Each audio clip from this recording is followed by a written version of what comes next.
Okay, this is Alianna and Jordan doing the videotape lesson about heat of fusion and heat of vaporization.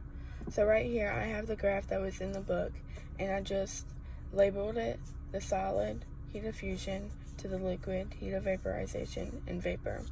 Here's the melting point is when the solid goes from a solid to a liquid, because heat of fusion is the amount of energy required to melt solid to a liquid or ice, or vice versa.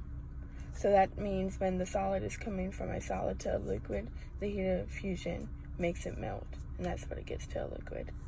And then a liquid to a vapor is heat of vaporization, and that's when the amount of energy required to change a liquid to a gas or vice versa. So that's why there's a boiling point, because it's changing right there. For question A, I put the line doesn't move in the heat of fusion or vaporization.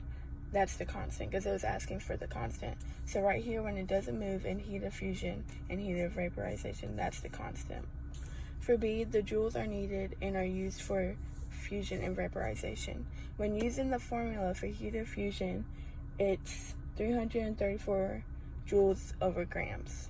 And then heat of vaporization is 2,260 joules. So joules are needed for both equations. C, the region of the graph is represented solid with the heat of vaporization, with the cooling effect and heat of fusion during the liquid to vapor. So it's asking for the cooling effect, and we talked about that in class, and that's how I know that from a solid to a liquid is heat of fusion. And then when it's heating up, I know it's liquid to vapor.